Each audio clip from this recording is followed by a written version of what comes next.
May ilang tao na akala mo may karapatan sila sa oras mo, sa enerhiya mo, sa katahimikan mo. Na para bang isa kang emotional vending machine na pwede nilang suntukin tuwing masama ang araw nila. Ang mga hangganan, para sa kanila, parang mungkahi lang yon. Pero heto ang masakit na katotohanan. Karamihan sa mga tao hindi nila agad napapansin kung gaano kalala ang pinsala hanggang sa ubos na sila. Emosyonal na pagod, parang nabubuhay na lang para makaligtas. At nagtataka kung bakit pakiramdam nila ay wala na silang laman pagkatapos ng bawat pakikisalamuha. Naalala ko ang isa kong kliyente, tawagin na lang natin siyang June. Mabait, tapat, nasa mid-60s, yung tipo ng babae na nagdadala ng cookies sa kapitbahay at hindi marunong tumanggi sa pabor ng pamilya. Hindi niya na-realize na mali ito hanggang sa humingi na naman ng pera ang anak niyang babae. Pang-4 na beses na sa loob ng 1 buwan. Nang hindi man lang nagbabayad pabalik. Doon lang niya napagtanto. Hindi ito pagmamahal.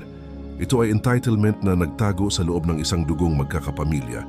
Kaya sa video na ito, ibabahagi ko ang 5 partikular na asal na hindi mo kailanman dapat tiisin mula kaninuman, hindi sa partner mo, hindi sa boss mo, at lalo na hindi sa pamilya mo.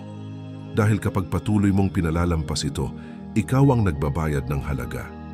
Kung handa ka nang tumigil sa pag-justify ng kawalang galang at simulan ng ipaglaban ang kapayapaan mo, i-like mo ang video, mag-comment sa ibaba at mag-subscribe dahil ang emotional armor na itatayo mo magsisimula na ngayon. Tara na. Isa, ang walang tigil na pamumuna. May partikular na uri ng emosyonal na pagguho na hindi agad halata. Hindi ito sumasabog. Dahan-dahan itong tumatagos. Nagsisimula ito sa isang walang kwentang komento, siguro tungkol sa suot mo. Tapos boses mo na mga ideya mo, mga pangarap mo. Sa pagdaan ng panahon, unti-unti kang lumiliit, hindi dahil nagbago ka, kundi dahil may isang taong unti-unting kumbinsido kang wala sa iyo ang tama. Ang paulit-ulit at tuloy-tuloy na pamumuna ay hindi lang nakakainis, isa itong anyo ng psychological warfare. At ito ang unang asal na kailanman ay hindi dapat tinotolerate kahit sino pa ang gumagawa nito. Madalas, napagkakamalang pagtulong ang pamumuna. Pero napakalaki ng kaibahan ng konstruktibong puna sa pinag-uusapan natin dito. Ang konstruktibong puna ay malinaw, makabuluhan at may malasakit. Layunin nito ang pag-unlad. Ang walang tigil na pamumuna sa kabilang banda ay tungkol sa paghahari. Hindi nito tinatarget ang ginagawa mo kundi kung sino ka. At para sa maraming tao, lalo na yung mga nakatatanda na ilang dekada nang tiniis ang ganitong pagtrato sa ngalan ng tough love o ganyan talaga ang pamilya, nagiging normal ang mapanganib na pattern na ito. Ang pamilyar ay hindi laging katumbas ng malusog. Kahit pa palaging ganyan magsalita sa iyo ang isang tao, hindi ibig sabihin ay dapat nilang ginawa iyon kailanman. Ayon sa psikolohiya, ang tuloy-tuloy na pamumuna ay ina-activate ang threat detection system ng ating utak. Ipinapakita ng mga pag-aaral na ang paulit-ulit na negatibong puna, lalo na mula sa mga taong malapit sa atin, ay maaaring baguhin ang wiring ng utak natin para palaging asahan ang pagtanggi kahit wala naman. Nagsisimula kang magduda sa sarili mong mga ideya bago ka pa man magsalita. Kinakabahan ka tuwing may isi-share kang malikhain o personal. Nawawala ang dating kumpiyansa mo, hindi dahil wala ka nito, kundi dahil unti-unti itong kinukutkot ng ibang tao. Sa pamilya, madalas itong nakadisguise bilang pagkukumpara. Bakit di ka maging katulad ng kuya mo? Sa trabaho, ito ang boss na laging nakikita ang mali mo pero hindi pinapansin ang galing mo. Sa relasyon, ito ang partner na may pasaring sa ilalim ng kunwaring katapatan. Hindi ito basta ugali o pagkatao lang nila. Ito ay mga emosyonal na taktika na sinasadya man o hindi, ay unti-unting pinapaliit ang tingin mo sa sarili mo. At habang hinahayaan mo ito, mas lumalala ang pinsala. Mula sa pananaw ng mga Stoic, ang ganitong uri ng pamumuna ay kabaligtaran ng isang buhay na may dignidad. Pinahahalagahan ng mga Stoic ang disiplina at tibay, oo, pero hindi ibig sabihin ay pananahimik sa harap ng pang-aabuso. Itinuro ni Epictetus na kahit hindi natin kontrolado ang kilos ng iba, tayo ay lubos na responsable sa kung ano ang tinatanggap natin at paano tayo tumutugon. Ang mamuhay ng may dangal ay nangangahulugang magtakda ng malinaw na hangganan sa pagitan ng tama at hindi. Ang taong palaging sinusubukang paliitin ka ay hindi nagbibigay ng karunungan. Inaatake nila ang kaluluwa mo. Kaya paano mo ito haharapin kung napansin mong nangyayari ito sa buhay mo? Una, kilalanin mong totoo ang nararamdaman mo. Ang bigat sa dibdib mo kapag kasama mo sila ay hindi kahinaan. Iyon ay ang panloob mong kompas na nagbibigay babala. Ang tensyon sa balikat mo, ang pagod pagkatapos niyong mag-usap, ang pag-aalangan bago sagutin ang tawag nila, hindi yan basta inis. Mga sintomas yan ng paulit-ulit na emosyonal na paglabag. Ang pagtugon ay hindi laging nangangahulugang harapan o komprontasyon. Para sa iba, lalo na yung matagal nang nasa ganitong family dynamics, maaring mga hulugan ito ng banayad na pag-iwas, malinaw na komunikasyon o tahimik na pagdistansya. Para sa iba naman, ito ay striktong emosyonal na boundaries. Limitahan ang oras kasama ang taong iyon o sa ibang kaso tuluyang putulin ang relasyon. Ang pinakamapanganib na desisyon ay ang patuloy na pagsalo ng pinsala dahil mas madali ito kaysa sa pagtanggap ng totoo. Hindi ka ipinanganak na may paniniwalang kulang ka. Itinuro ito sa iyo at gaya ng ibang maling aral, ito ay maaaring at kailangang mabura. Walang sinuman ang may karapatang kumbinsihin kang ang halaga mo ay nakadepende sa kondisyon. Walang may karapatang iparamdam sa iyo na duda ka sa sarili mo gamit ang pamumunang kunwari pagmamalasakit. Sa sandaling makilala mo ang pattern na ito, iyon na ang simula ng pagbawi mo sa sarili mong espasyo. At sa bawat hakbang palayo sa ingay, mas malinaw mong maririnig ang sarili mo, totoo, tapat at walang paghingi ng tawad. Doon nagsisimula ang iyong paggaling at doon nagtatapos ang kapangyarihan nila sa iyo. 2, paglabag sa mga hangganan. Hindi ko makakalimutan ang sandaling ikinuwento sa akin ng isang matandang kliyente kung paano basta-basta pumapasok ang anak niyang lalaki sa bahay niya. Walang tawag, walang katok, diretsong pasok gamit ang ekstrang susi na ibinigay niya sa mabuting loob. Iniisip na gagamitin lang ito para sa mga emergency. Sa simula, maliit na bagay lang, maghahatid ng groceries o papeles, pero kalaunan dumarating siya habang natutulog pa ang ina o nauupo sa sala habang naliligo pa ito. Nang sa wakas ay hinarap siya ng ina at ipinaliwanag kung gaano kaistorbo at kailang ito tinawanan lang siya ng anak. Sinabi pang OA siya na tumutulong lang naman daw siya. Kinabukasan inulit na naman, doon na siya napatanong.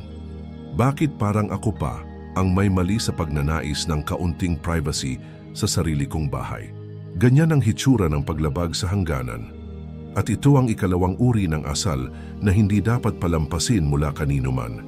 Kapag may taong paulit-ulit na binabaliwala ang malinaw mong mga limitasyon at ipinararamdam pa sa iyo na ikaw ang problema, hindi iyon simpleng hindi pagkakaintindihan. Isa itong laro ng kapangyarihan. At masakit ito hindi lang dahil sa mismong aksyon, kundi dahil sa ipinapahiwatig nito na ang kaginhawaan mo, ang mga pangangailangan mo, at ang karapatan mong pumili ay hindi mahalaga. Ang mga hangganan ay hindi pader. Ito'y mga panuntunan, mga hindi nakikitang bakod na ginagawa natin upang protektahan ang mahahalagang bahagi ng ating sarili, ang ating oras, espasyo at emosyonal na kapasidad. Para sa ilan, simpleng abiso lang bago may dumalaw.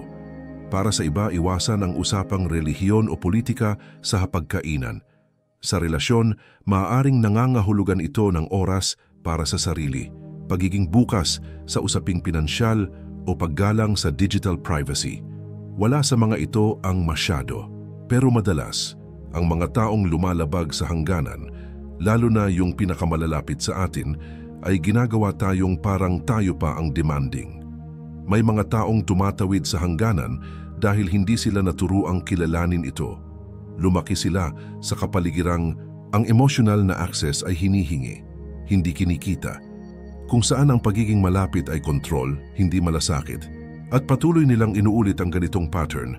Iniisip na kung mahal ka nila, dapat ay may buong access sila sa oras mo, iniisip mo, at kahit sa katawan mo.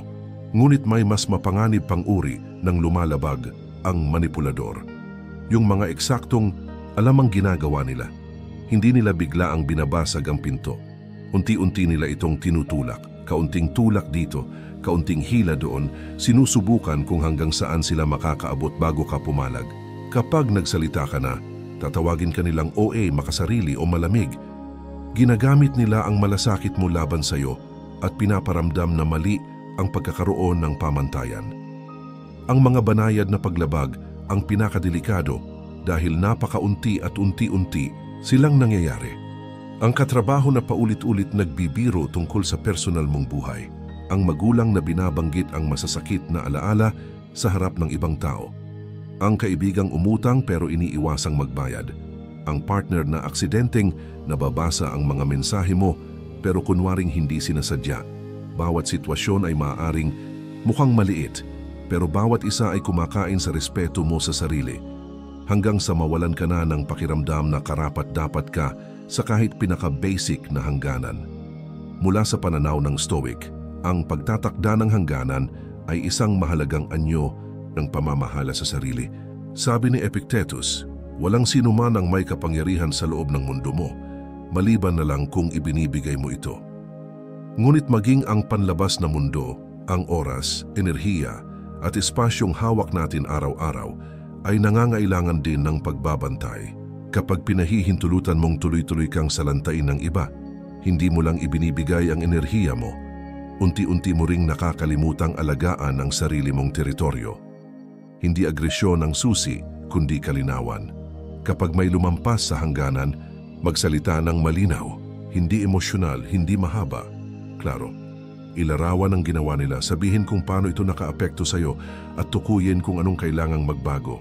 Walang paghingi ng tawad, walang guilt, hindi mo sila pinaparusahan. Pinoprotektahan mo ang sarili, pero heto ang madalas nakakaligtaan.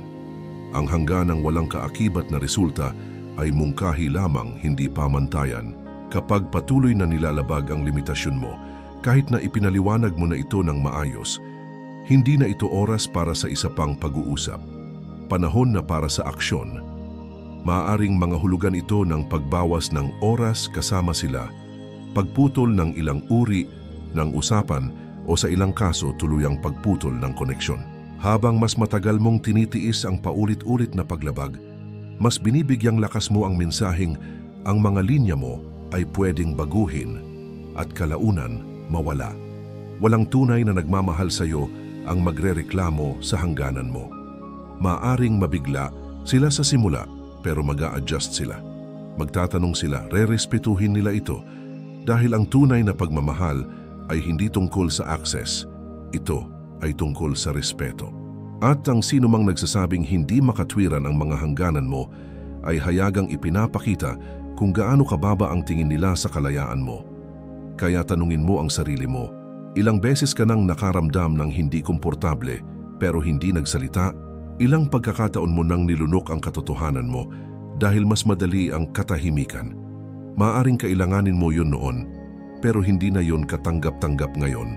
Ang espasyo mo ay sagrado. Ang kapayapaan mo ay hindi optional.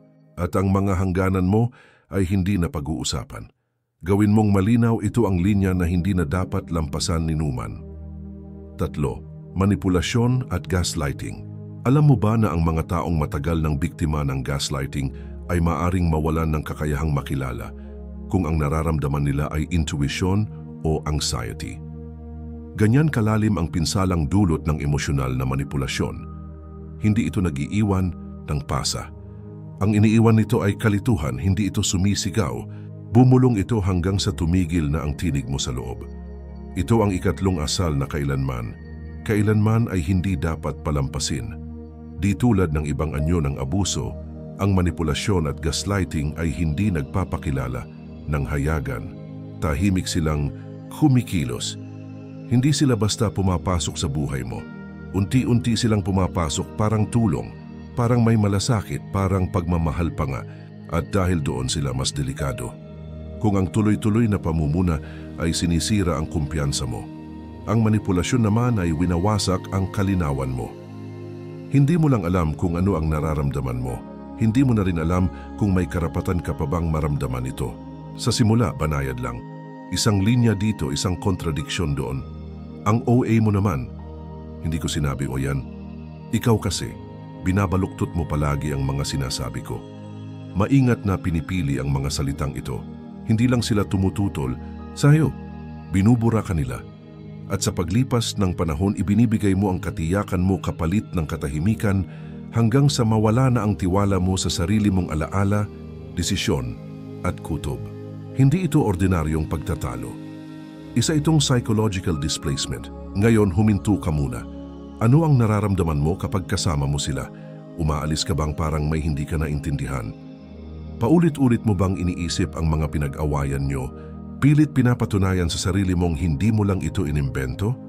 Iyan ang subconscious mong sinusubukang buuin ang sarili niya muli matapos pagwatak-watakin ng emosyonal na manipulasyon. Itinuro sa atin ng mga Stoic na hanapin ang katotohanan higit sa lahat. Araw-araw ipinaalala ni Marcus Aurelius sa sarili na ang perception ay hindi palaging katotohanan at ang karunungan ay nasa kakayahang makita ang mga bagay sa kung ano talaga sila, hindi ayon sa kung paano ito ipinipinta ng iba. Pero ang gaslighting, kabaligtaran ng ginagawa. Binabaluktot nito ang realidad ng sobrang bihasa na unti-unti kang umaasa sa bersyon ng nananakit sa'yo dahil yung sa'yo parang hindi na totoo. Mas masakit ito para sa mga matatanda. Yung mga taong buong buhay ay naging matino, kalmado at matatag. Ngayon may mas batang tao o emosyonal na pabigla-bigla na pinagdududahan ang buong pagkatao nila. Hindi gamit ang suntok, kundi pira-pirasong pagdududa. Iyon ang sandata, pag-aalinlangan. At kapag madalas itong ginagamit, maniniwala ka na marupok ka na. Pero hindi ka marupok, ikaw ay minamanipula. Kaya paano mo po protektahan ang sarili mo? Una, itigil ang pakikipagtalo. Hindi resolusyon ang habol ng gaslighter. Kapangyarihan ang gusto nila. Habang mas pinipilit mong ipaliwanag ang panig mo, mas binibigyan mo sila ng pagkakataong baluktutin ito. Sa halip, pumasok ka sa mode ng pagmamasid, magsimulang magsulat. Gumawa ng journal ng mga pag-uusap nyo, itala ang mga kontradiksyon. Tipunin ang mga emosyonal na ebidensya. Hindi para harapin sila, kundi para muling ikonekta ang sarili mo sa totoo mong realidad. Tapos, subukan mong ikumpara ang nararamdaman mo. Kaibiganin ng taong wala sa ulap na ito, yung walang dahilan para magsinungaling sa'yo. Kapag pinatunayan nila ang karanasan mo, and they will, makikita mong gaano ka na pala na ilayo sa totoo. At sa huli, magtakda ng parusa. Hindi banta, kundi hangganang may pinto. Kapag inulit ang pattern at uulitin, ito umatras ka. Hindi mo kailangan ng away, kailangan mo ng kalayaan. Ang pinakakatakot-takot na bahagi ng gaslighting ay hindi mo namamalayang nangyayari ito hanggang sa nagsimula ka ng patahimikin ang sarili mo. Pero may hangganan. Laging meron. At sa sandaling tumawid ka, pabalik sa tiwala sa sarili, unti-unti nang nawawala ang ulap. Muli mong maalala kung sino ka bago naging negosasyon sa realidad ang bawat usapan. Ang emosyonal na manipulasyon ay hindi pagkakamali. Hindi ito simpleng problema sa komunikasyon.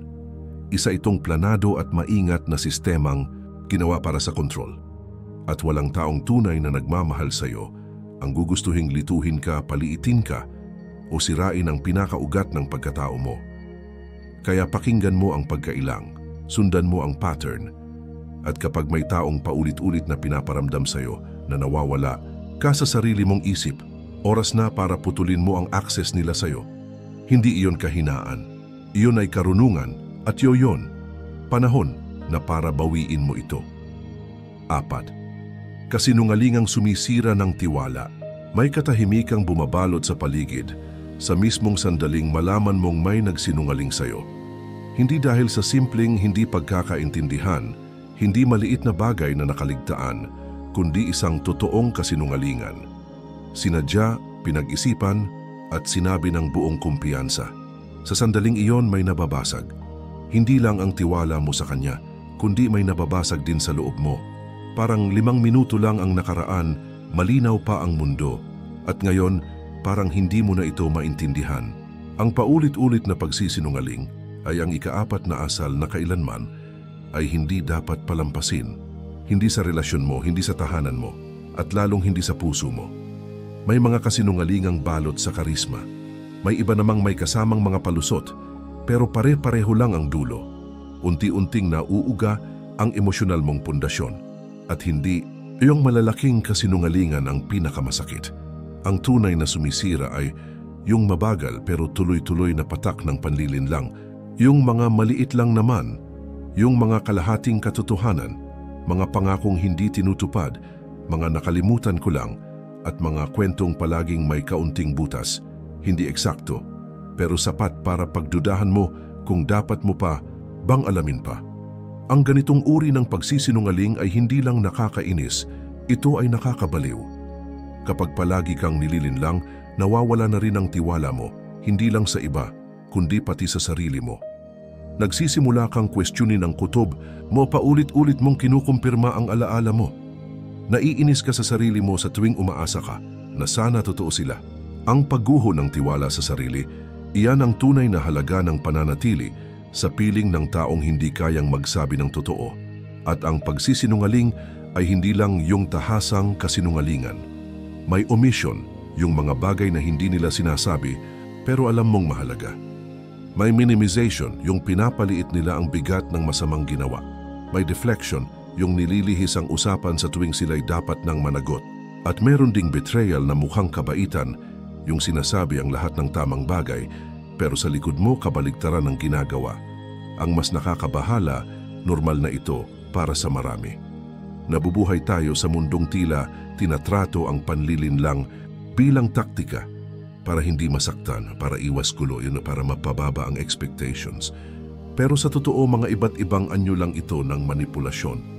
At sa paglipas ng panahon, ang mga taong sanay magsinungaling ay nagiging eksperto sa pagpapaniwalang wala lang yon, lahat naman nagsisinungaling.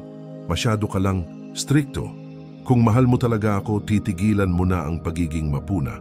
Pero narito ang masakit na katotohanan. Ang mga taong paulit-ulit na nagsisinungaling ay nagpapakita sa iyo ng isang bagay na mas malalim kaysa sa kahit anong paliwanag. Ipinapakita nila na ang kapayapaan mo ay mas mababa sa kaginhawaan nila, na handa silang isugal ang tiwala mo, na mas mahalaga ang aliwalas nila kaysa sa kalinawan mo. Para sa mga Stoic, ang katotohanan ay hindi lang birtud. Isa itong disiplina. Ang taong hindi kayang magsabi ng totoo ay hindi rin mapagkakatiwalaang lumago. At ang isang relasyong walang tiwala ay hindi tunay na ugnayan. Isa lang itong palabas. Ayon kay Seneca, ang katotohanan ang unang aral ng pagkakaibigan at nananatili pa rin itong totoo. Kung walang katotohanan, walang tunay na koneksyon, ilusyon lang ang meron. Kaya ano ang dapat gawin kapag ang pagsisinungaling ay naging pattern? Tigilan mo na ang pakikinig sa mga sorry at simulan mo ng obserbahan ng kilos. May pagbabago ba? O nauulit lang? May tunay bang accountability? O panandali ang guilt lang bago bumalik sa dati? Kapag hindi nagtutugma ang salita at gawa, paniwalaan mo ang ginagawa. Tigilan mong ayusin sila. Ang katotohanang hindi nila kayang panindigan ay hindi mo responsibilidad. Hindi mo tungkulin ang buhatin ang pasanin ng kasinungalingan nila. Kapag inako mo ang responsibilidad para sa kakulangan ng ibang tao, ikinukulong mo ang sarili mo sa isang kulungang emosyonal na hindi nila kailanman babayaran. Magsimulang protektahan ang kalinawan mo, limitahan ang pakikisalamuha, magtakda ng malinaw na mga inaasahan, at kapag tuloy pa rin ang kasinungalingan, magpatupad ng tunay na konsekwensya. Maaaring yan ay paglayo, maaaring yan ay paghihiwalay, maaaring yan ay pananahimik, pero kailangan may mangyari. Dahil ang tanging bagay na mas masama pa sa pagsinungalingan ay ang manatili sa lugar kung saan hindi kailanman dumadating ang katotohanan. Karapat-dapat ka sa konsistensya. Hindi perpeksyon, kundi katapatan. Hindi hungkag na mga pangako, kundi tunay na pananagutan. At kung wala niyan, hindi mo responsibilidad na tanggapin ito. Responsibilidad mong lisanin ito. Dahil ang katapatan ay hindi lang moralidad. Ito ay tungkol sa kalusugan ng isipan. At kapag wala ito, hindi mo lang nawawala ang tiwala sa iba. Unti-unti ka ring nawawala sa sarili mong pagkatao. Huwag mo nang Hayaang nakawin ng kasinungalingan ang isa pang bahagi ng kapayapaan mo. Hindi na muli, hindi na kailanman. 5. Kawalang galang na nakatago sa biro. Kadalasan, nagsisimula ito sa isang tawa, isang simpleng komentaryo, isang banat sa harap ng iba na biglang nagpapainit sa pisngi mo. Maaring pinilit mong ngumiti, maaring natawa ka rin para walang gulo. Pero sa loob mo may kumikirot. Pakiramdam mo'y hindi ka nakita, hindi naintindihan, kundi pinagtawanan, kinutya. At kapag nagsalita ka na, itataas nila ang kamay nila at sasabihing, "Grabe ka naman, joke lang yon." Ito ang ikalimang asal na hindi dapat palampasin ni Newman, kawalang galang na nakabalot sa humor o sa tinatawag na katapatan. At maaring ito ang isa sa mga pinakatinatanggap na anyo ng emotional abuse, lalo na mula sa mga taong pinakamalapit sa atin. May nakausap akong dating librarian, si Carol, nasa 70s na siya. Sa kanya mismong salita, "Sanay akong manahimik, pinalaki akong huwag sumabat, lalo na pagsalita lang naman."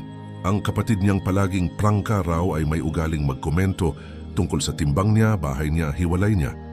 Lahat may halong ngisi at kasunod ang, "Alam mo naman ako, honest lang." O kaya, kung hindi ka marunong tumanggap ng biro, problema mo yan. Sa loob ng ilang dekada, tiniis ito ni Carol. Hanggang sa isang hapunan ng Pasko, nagbiro ang kapatid niya. Hindi ka iniwan ng ex mo. Tumakas siya. Doon siya tuluyang napuno. 2 taon siyang hindi nakipag-usap dito. Hindi dahil sa insulto, sabi niya, kundi dahil sa wakas, napagtanto niyang ginugol niya ang buong buhay niya sa pagiging panuntunan ng dila ng kapatid niya at tinawag yung pagmamahal. Ganito katindi ang pinsala ng ganitong asal. Hindi ito simpleng biro. Precision ang tama, tinutumbok ang dangal mo. Nakabalot sa usok ng sarcasm. Kinukutya ang pangarap mo, ang katawan mo, ang mga desisyon mo habang pinapapilit kang tumawa para lang walang gulo. At kapag hindi ka natawa, ikaw ang problema. Masyado kang sensitive, masyado kang emosyonal, hindi ka marunong makisama. Pero linawin natin ito. Kung ang tawa ay palaging isang panig lang, hindi yon humor. Yon ay panghihiya. At meron pang mas tuso, ang tinatawag nilang brutal honesty. Hindi ito tungkol sa katotohanan. Ito'y tungkol sa paghahari. Real talk lang, sabi nila, habang unti-unting binubura ang kumpiyansa mo. Pero ang tunay na katapatan, yung nakaugat sa malasakit at prinsipyo, hindi kailanman marahas. Ito'y maingat, may timbang, may habag. Hindi nila binibigay ang katotohanan. Kontrol ang iniaalok nila, nakasuot lang sa salita ng katapatan. Sa pananaw ng mga Stoic, kabaligtaran ito ng kagandahang asal. Sabi ni Marcus Aurelius, gamitin ang mga salita gaya ng paggamit ng manggagamot sa gamot, panggamot, hindi pangsugat. Para sa kanila, mahalaga ang katotohanan, pero hindi kailanman kapalit ng kabutihan o karunungan. Ang pagtatago ng kalupitan sa anyo ng katapatan ay hindi tapang. Isa itong kaduwagan na may magandang bokabularyo, kaya paano ka tutugon? Una, itigil mong pagtawanan ang mga bagay na masakit. Huwag mong ipaliwanag ang mga bagay na nananakit sa iyo. Kapag may lumagpas sa linya at tinago ito sa biro, pangalanan mo. Sabihin mo, hindi yon nakakatawa, nakakainsulto yon. Hindi galit, hindi emosyonal, klaro lang. Huwag kang makipagtalo, huwag mong ipaglaban. Hayaan mong manatili ang discomfort sa kanila kung saan ito nararapat. Kapag nauulit pa rin ang paglabag, itaas ang hangganan mo. Hindi sa pagsigaw kundi sa aksyon. Umalis, lumayo ng damdamin. At kung kinakailangan, alisin mo sila sa iyong buhay.